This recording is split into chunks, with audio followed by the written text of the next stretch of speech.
والسلام على أشرف الأنبياء والمرسلين نبينا وحبيبنا وإمامنا وقرة أعيننا محمد صلى الله عليه وسلم وعلى آله وصحبه وأهل طاعته أجمعين. أما بعد، رب اشرح لي صدري ويسر لي أمري واحلل عقدة من لساني يفقهوا قولي. اعوذ باللہ السمیع العلیم من الشیطان الرجیم من ہمزہ ونفخہ ونفثہ. ان اللہ لا يحب من كان مختالا فخورا.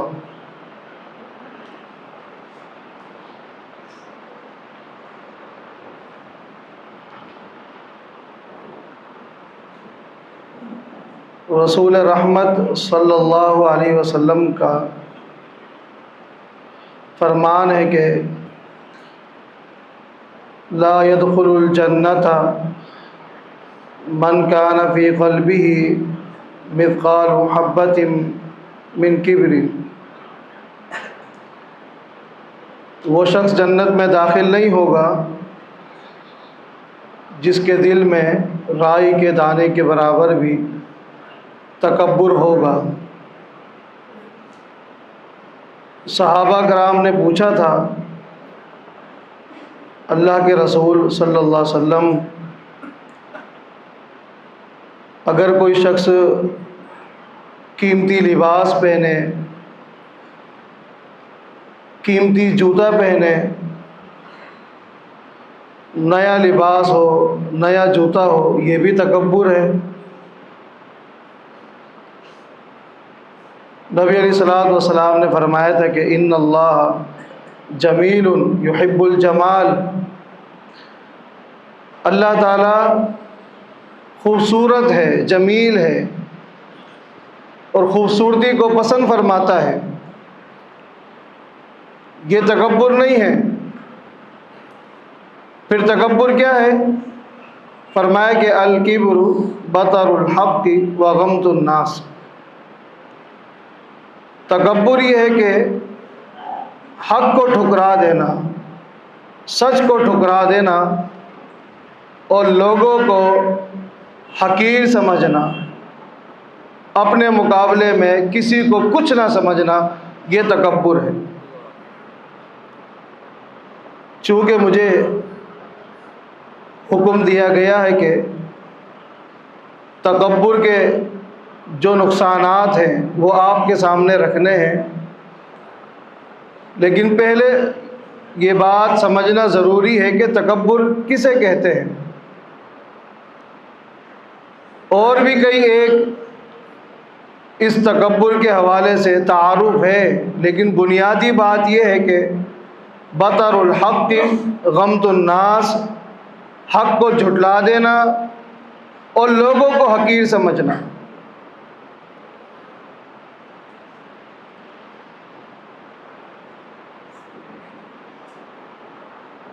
عزیز دوستو، اگر کوئی شخص تکبر کرتا ہے، اپنے مقابلے میں کسی کو کچھ نہیں سمجھتا، اس کو میں سمجھتا ہوں کہ اپنی پیدائش کے دن کو یاد کر لینا چاہیے. کس چیز سے پیدا کیا گیا ہے؟ یہ زمین پر اکڑ کے چلنا، اترانا، یہ کیوں ہے؟ هل اتى على الانسان حين من الدهر لم يكن شيئا مذكورا. انسان تو ایسا ہے کہ اس کی پیدائش سے پہلے اس کا کوئی ذکر کرنے والا نہیں تھا. جب بچہ پیدا ہوتا ہے اس کو کیا کہا جاتا ہے؟ بیبی ہوا ہے. یہ بیبی بڑا ہو کے اکڑ رہا ہے. پیدائش سے پہلے تو وجود ہی نہیں تھا. کس چیز سے اللہ تعالیٰ نے پیدا کیا؟ مٹی سے، نطفے سے. اب یہ اترا رہا ہے، اکڑ رہا ہے. اللہ الذی خلقکم من ضعف ثم جعل من بعد ضعف قوة ثم جعل من بعد قوة ضعفا وشيبا. اللہ فرماتے ہیں میرے بندے میں نے تجھے کمزور پیدا کیا ہے. کمزور، یہ جو ماہرین حیاتیات ہیں، علماء حیاتیات جو جانداروں پر ریسرچ کرتے ہیں، اللہ تعالیٰ کی کتنی مخلوقات ہیں، کتنی جاندار ہیں، ان کی پیدائش کے مرحلے کیا ہیں، ان کی تخلیق کا نظام کیا ہے، ان ماہرین حیاتیات کا کہنا ہے اللہ تعالیٰ کی تمام مخلوقات میں سب سے زیادہ کمزور مخلوق حضرت انسان ہے. سب سے کمزور ہے. یہ پیدا ہوتا ہے، باقی جاندار بھی جس میں چرند ہے، پرند ہے، نباتات ہے، اور بھی اللہ تعالیٰ کی مخلوقات ہیں، پیدا ہوتی ہے. کچھ چند گھنٹوں میں، کچھ چند دنوں میں، کچھ چند ہفتوں میں، کچھ چند مہینوں میں اپنے پیروں پر کھڑی ہو جاتی ہے. بکری کا بچہ دیکھ لے، آپ پالتے ہیں یہ جانور، کتنے دن لگتے ہیں اس کو اپنے پیروں پر چلنے کے لیے، اپنا رزق خود لے کر آنے کے لیے کتنے مہینے لگتے ہیں ایک بکری کے بچے کو. چند دن، چند ہفتے وہ خود جا کر اپنا رزق کا، روزی روٹی کا بندوبست کرنے لگ جاتا ہے. یہ انسان ہے، 10 سال تک پہلے محتاج رہتا ہے، 10 سال تک یہ محتاج ہے، 10 سال کے بعد بھی یہ محتاج ہے، خود جا کر کما کر لا نہیں سکتا. کتنے سال لگتے ہیں اپنے پیروں پر کھڑا ہونے کے لیے؟ فرمایا کہ خلقکم من ضعف، تمہیں کمزور پیدا کیا گیا. ثم جعل من بعد ضعف قوة، اس کے بعد تمہارے پاس جوانی آ جاتی ہے چند دنوں کے لیے. ثم جعل من بعد قوة ضعفا وشيبا، اس کے بعد پھر کمزور ہو جاتے ہیں. یہ انسان کی اوقات ہے، یہ انسان کی حیثیت ہے جو اللہ تعالیٰ قرآن کریم کے ذریعے ہمیں بتلا رہا ہے. انسان، تجھے گھمنڈ کرنا، تجھے اکڑنا، تجھے اترانا، اپنے آپ کو سب کچھ سمجھنا، اپنے مقابلے میں کسی کو کچھ نہ سمجھنا، انسان تجھے یہ بات زیب نہیں دیتی. تو کمزور ہے. 10-15 سال جو شروع کے ہے تو کمزور تھا، چند دنوں کے لیے جوانی آئی ہے، جوانی میں بھی اللہ چاہے تجھے محتاج کر سکتا ہے. کسی کی بینائی لے لی، محتاج کر دیا. ایکسیڈنٹ ہوا، لنگڑا ہو گیا، محتاج ہو گیا. فالج کا اٹیک ہوا، محتاج ہو گیا. جوانی میں بھی اللہ تعالیٰ کمزور اور محتاج کر سکتا ہے. اس کے بعد پھر بڑھاپا ہے. ثم جعل من بعد قوة ضعفا وشيبا، بابا 10 سال ہو گئے چارپائی پہ پڑا ہے، نہ خود کھا سکتا ہے، نہ خود بیٹھ سکتا ہے، قضاء حاجت خود نہیں کر سکتا، اپنی بات کسی کو سمجھا نہیں سکتا. 10 سال، 15 سال، 20 سال، جو کل تک اپنے سوا کسی کو کچھ نہ سمجھتا تھا، آج 20 سال ہو گئے، اس بابے کو کوئی پوچھنے والا نہیں ہے. کس چیز پر گھمنڈ ہے؟ میں، یہ انا، فرعون کو برباد کیا اسی میں نے. ان فرعون علا فی الارض، فرعون کیا کہتا تھا؟ انا ربکم الاعلی. فرعون کی بربادی کا جو سب سے بنیادی سبب تھا وہ یہی تکبر تھا. انا، اس انا نے مار دیا. اللہ تعالیٰ نے کیسا غرق کیا؟ رہتی دنیا تک عبرت کا نشان بنا دیا. فَأَخَذَهُ اللَّهُ نَكَالَ الْآخِرَةِ وَالْأُولَى، ان فی ذلک لعبرۃ لمن یخشی۔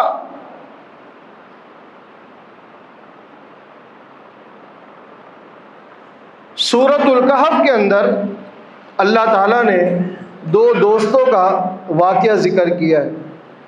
یہ بات یاد رکھیں گے، قرآن و حدیث میں اللہ تعالیٰ نے اپنے پیغمبر کے ذریعے جو کچھ واقعات بتائے ہیں اس امت کو، وہ محض سننے اور سنانے کے لیے نہیں ہے۔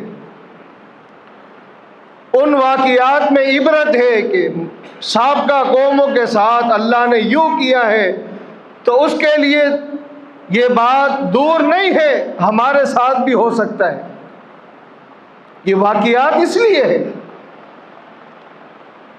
دو دوستوں کا ذکر ہے سورۃ الکہف میں، وَاضْرِبْ لَهُم مَثَلَ الرَّجُلَيْنِ جَعَلْنَا لِأَحَدِهِمَا جَنَّتَيْنِ مِنْ أَعْنَابٍ وَحَفَفْنَاهُمَا بِنَخْلٍ وَجَعَلْنَا بَيْنَهُمَا زَرْعًا۔ اللہ فرماتا ہے ان دو میں سے ایک کو اللہ تعالیٰ نے بڑا مال دیا تھا، مال کی فراوانی ہے، حتیٰ کہ اس کے دو باغ ہیں انگوروں کے، اور باغوں کے اندر عمومی طور پر چار دیواری کرتے ہیں حفاظت کے لیے، نگرانی کے لیے، لیکن اللہ فرماتا ہے اس کے باغ کے چوپیر ہم نے جو باڑ لگائی ہے وہ کھجوروں کے درخت کی لگائی ہے۔ اللہ اکبر، پھل بھی ہے، نگرانی بھی ہے، باڑ بھی ہے۔ وَحَفَفْنَاهُمَا بِنَخْلٍ، کھجوروں کے درخت چوپیر ہیں، درمیان میں انگور کے باغات ہیں۔ وَجَعَلْنَا بَيْنَهُمَا زَرْعًا كِلْتَا الْجَنَّتَيْنِ آتَتْ أُكُلَهَا وَلَمْ تَظْلِم مِّنْهُ شَيْئًا وَفَجَّرْنَا خِلَالَهُمَا نَهْرًا۔ اللہ تعالیٰ نے اس باغ میں نہروں کا انتظام کیا، اس کے اولاد بھی ہے، مال و دولت بھی ہے، اولاد بھی ہے، فوج کے جتے ہیں۔ کیا کہتا ہے؟ ایک دن ایک اس کا دوست جو غریب تو تھا لیکن مواحد تھا، غریب تو تھا، عقیدے کی غیرت تھی، غریب ضرور تھا، توحید کی دولت سے مالا مال تھا۔ ایک دن ملنے کے لیے آیا، اس نے کہا کہ آؤ آپ کو باغ کی سیر کرواتے ہیں۔ سیر کروائی، بات کرتے کرتے کہنے لگا انا اکثر منک مالا واعز نفرا۔ دوست، اللہ نے تجھے کچھ نہیں دیا اور اللہ تعالیٰ نے دنیا کی ہر نعمت مجھے دی ہے، یہ باغات ہیں، اولاد ہے، فوج ہے، فوج کے جتے ہیں، طاقت ہے، عزت ہے، شہرت ہے، سب کچھ میرے پاس ہے، اور یہ ہمیشہ رہے گا، قیامت نام کی کوئی چیز نہیں۔ وما اظن الساعة قائمة، ہاں ولئن رددت الى ربی، بالفرض قیامت آ بھی گئی، وہاں بھی یہ سارا کچھ اللہ تعالیٰ مجھے ہی نوازے گا، تجھے کچھ نہیں دے گا۔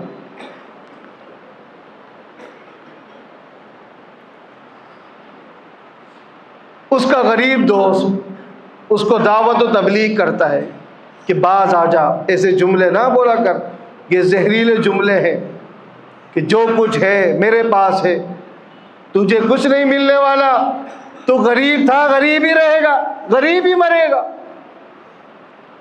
یہ زہریلے جملے ہوتے ہیں، یہ نہ کہے، بلکہ جب بھی باغ میں داخل ہوا کر قلت ما شاء اللہ لا قوت الا باللہ، کہا کر جو کچھ چاہے اللہ کی مرضی سے ہوا ہے۔ دوستوں، میں آپ کو بھی یہ نصیحت کروں گا کہ اپنے کارخانوں میں، اپنی فیکٹریوں میں، اپنے دکانوں میں، اپنے گھروں میں، محلات میں، اپنی زمینوں میں جب داخل ہوا کرو، دیکھ کر یہ کہا کرو ما شاء اللہ لا قوت الا باللہ، ہماری کوئی طاقت نہیں، ہم کیا ہے، ہماری حیثیت کیا ہے، ہماری اوقات کیا ہے، جو کچھ دیا ہے یہ اللہ کی مرضی اور منشا سے ہے، اللہ نے مجھے دے دیا، یہ اللہ کی امانت ہے، جب وہ چاہے گا اپنے پاس لے لے، ما شاء اللہ لا قوت الا باللہ، اس میں میرا کوئی کمال نہیں۔ اس نے کہا کہ یہ کہا کر، یہ زہریلے جملے نہ کہا کر، ہو سکتا ہے تیرے باغات کو جن نہروں نے سیراب کرنا ہے، جن کنوؤں نے سیراب کرنا ہے، ان کنوؤں کا، نہروں کا پانی بالکل نیچے چلا جائے اور اس کو نکالنے والا کوئی نہ ہو۔ اللہ کے لیے کیا مشکل ہے، یہ جملے نہ کہا کر، لیکن وہ مال و دولت کے گھمنڈ میں، اکڑ میں، مال و دولت کا غرور، اس کی آنکھوں کے سامنے صرف مال ہے، دنیا ہے، شہرت ہے، عزت ہے، دولت ہے، اولاد ہے، فوج ہے، پیچھے کیا دیکھ رہا ہے؟ یہ جو مولوی کہہ رہا ہے اللہ نے کچھ دیا نہیں، جو کچھ تقوی ہے اس مولوی کے پاس۔ اللہ اکبر۔ پھر وہ وقت بھی آیا، آپ نے دیکھا اللہ تعالیٰ نے اس کے پورے باغات کو تباہ و برباد کر دیا، ستیہ ناش ہو گیا۔ جو اس کی ملکیت تھی، مال و دولت تھا، دیکھتے ہی دیکھتے برباد ہو گیا۔ اصل بات آپ کو یہ نہیں بتانی ہے، اصل بات یہ بتانی ہے اب اس کو ندامت ہوئی، شرمندگی ہوئی، میں نے کیا کر دیا۔ دوست آیا تھا، مولوی آیا تھا، سمجھایا تھا، اس کی بات کیوں نہیں مانی؟ آگے وہ کیا کہتا ہے؟ ہاتھ ملتا ہے، کیا کہتا ہے؟ یا لیتنی لم اشرک بربی احدا، کاش میں شرک نہ کرتا۔ دوستوں میں آپ سے پوچھتا ہوں، اس نے کون سا شرک کیا ہے جو ہمارے اندر شرک کی، مشرک کی جو ڈیفینیشن ہے نا، ذرا اس نوعیت سے سوچیں کہ اس نے کون سا شرک کیا تھا، کس کو پکارتا تھا؟ موحدوں میں آپ سے مخاطب ہوں، ہم سمجھتے ہیں غیر اللہ کو پکارنا شرک ہے، نظر و ریاض اللہ کے علاوہ کسی اور کے لیے کرنا شرک ہے۔ یہ جو کہہ رہا ہے سورۃ الکہف پڑھیں، یا لیتنی لم اشرک بربی احدا، کاش میں شرک نہ کرتا۔ میں آپ سے پوچھتا ہوں یہ کون سا شرک کر رہا تھا؟ شرک یہ تھا کہ یہ تکبر میں آ گیا تھا، بس۔ اگر دیکھا جائے تو ہم سارے مشرک ہیں الا ماشاء اللہ۔ اگر چاہتے ہو اللہ نے جو مال دیا ہے اس کی حفاظت ہو سکے، اللہ نے جو آپ کو علم دیا ہے اس کی حفاظت ہو سکے، اللہ نے جو آپ کو عزت دی ہے اس کی حفاظت ہو سکے، پھر آئے عاجز بندے بن جائے۔ آپ تھوڑا سا غور کریں کہ اللہ کے پیغمبر صلی اللہ علیہ وسلم کئی ایک خوبیاں قرآن کریم نے بیان کی ہے، کئی ایک اوصاف ہے نبی علیہ الصلوۃ والسلام کے، کئی ایک اوصاف ہے، لیکن جب معراج کی باری آئی، زمینوں سے اللہ نے جب اٹھایا آسمانوں کی طرف، کون سی صفت سے اللہ تعالیٰ نے مخاطب کیا؟ سبحان الذی اسری بعبدہ۔ دوستو، انبیاء علیہ الصلوۃ والسلام دنیا میں آئے ہیں، صرف ایک ہی مقصد تھا، بندوں کو بندہ بنانے کے لیے، بندوں کو ان کی اوقات دکھانے کے لیے۔ کیوں؟ بندے کو بندہ بنانا، بندہ ہونا، یہ بہت بڑی علامت ہے۔ اشہد ان لا الہ الا اللہ وان محمدا عبدہ ورسولہ۔ عبد ہونا، عاجز ہونا، جھک کے رہنا، یہ انبیاء علیہ الصلوۃ والسلام کا مشن تھا۔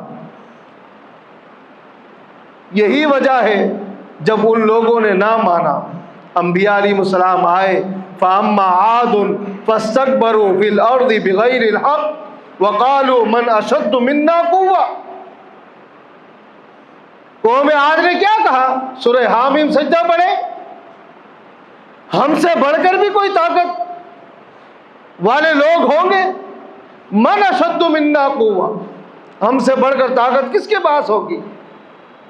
اللہ اکبر۔ تکبر میں آ گئے، گھمنڈ میں اترانے لگے، اکڑنے لگے۔ اللہ تعالیٰ نے اس قوم کے لیے، آپ کو معلوم ہے کس فوج کا انتخاب کیا؟ ہوا کا۔ قوموں کو اللہ نے ایسے اڑایا ہے جنہوں نے گھمنڈ کیا، تکبر کیا۔ کسی قوم کو ٹڈی کا عذاب، کسی کو مکڑی کا عذاب، کسی کو جوؤں کا عذاب، کسی کو خون کا عذاب، کسی کو ہوا کا عذاب، کسی کو ابابیل کا عذاب۔ چھوٹی چھوٹی مخلوقوں کا اللہ تعالیٰ نے انتخاب کیا ہے ان کے گھمنڈ کو، اکڑ کو توڑنے کے لیے۔ چھوٹی چھوٹی مخلوق کا۔ ہوا چلی، فَأَمَّا عَادٌ فَأُهْلِكُوا بِرِيحٍ صَرْصَرٍ عَاتِيَةٍ سَخَّرَهَا عَلَيْهِمْ 7 لَيَالٍ و8 أَيَّامٍ۔ دوستو آئے عاجز بندے بن جائیں، اپنے اندر عاجزی ان کے ساری پیدا کریں، اس لیے ہماری کوئی اوقات نہیں ہے۔ اگر اللہ نے علم دیا ہے یہ اللہ کا فضل ہے، اللہ نے دولت دے دی ہے اللہ کا فضل ہے، اللہ نے عزت دے دی ہے، شہرت دے دی ہے، اللہ نے کوئی ملکہ دے دیا ہے، آواز دے دی ہے، اللہ تعالیٰ نے حادثہ دے دیا ہے، یہ اللہ کا فضل ہے، ہمارا کیا کمال ہے؟ اگر اللہ نہ چاہے ہم اپنا ہاتھ اٹھا کر ایک نوالا توڑ کر اپنے منہ تک نہیں لا سکتے۔ اگر اللہ نہ چاہے وہ جو منہ میں نوالا ڈالا ہے وہ نیچے پیٹ تک نہیں لے جا سکتے۔ اگر اللہ نہ چاہے وہ جو پیٹ میں نوالا ہے وہ ہم بول و براز کے ذریعے باہر نہیں نکال سکتے۔ ہماری کیا اوقات ہے؟ یہ سارا نظام چل رہا ہے۔ اللہ نے آنکھیں دی ہے، اللہ نے کان دیے ہیں، اللہ نے ناک دیا ہے، اللہ نے ہونٹ منہ دیا ہے، اللہ نے ٹانگیں دی ہے، اللہ نے یہ ہاتھ دیے ہیں، یہ اس کا کمال ہے۔ اگر اللہ ایک ہاتھ لے لے، ایک ٹانگ توڑ دے، نابینا کر دے، گونگا کر دے، بہرا کر دے، انسان دیکھے نہیں آپ نے اسے؟ اس لیے آئیں عاجز بنے، ان کے ساری پیدا کریں، اپنے اندر جھکاؤ لے کر آئیں۔ کسی کو دیکھ کر حسد نہیں کرنا۔ او حاسدو، تمہارے حسد سے ایسا زہر ہے یہ حسد، اللہ تعالیٰ نے اس سے پناہ مانگنے کا حکم دیا ہے۔ رات کو سوتے وقت وَمِن شَرِّ حَاسِدٍ اِذَا حَسَد، ان بدبختوں سے پناہ مانگ کر سویا کرو۔ اگر اللہ نے کسی کو کچھ دے دیا ہے، نواز دیا ہے، یہ اس کا فضل ہے، آپ کو حسد نہیں کرنا۔ ہاں اگر اللہ نے آپ کو دیا ہے اس پر اترانا نہیں ہے، بلکہ اس کا تکبر کا جو توڑ بھی ہے وہ یہی ہے، آپ کو اللہ نے دیا ہے، آپ اللہ کے راستے میں خوب خرچ کریں۔ اگر آپ کے پاس علم ہے آپ جاہلوں کے ساتھ صحبت بنائیں۔ آپ کو اللہ نے عزت دی ہے، مال دیا ہے، غریبوں کے ساتھ اٹھنا بیٹھنا شروع کر دیں، غریبوں کے ساتھ دوستی رکھیں، بیواؤں کے ساتھ جو ان کے ساتھ ہمدردیاں ہیں وہ کریں، یتامہ کے سروں پہ ہاتھ رکھیں۔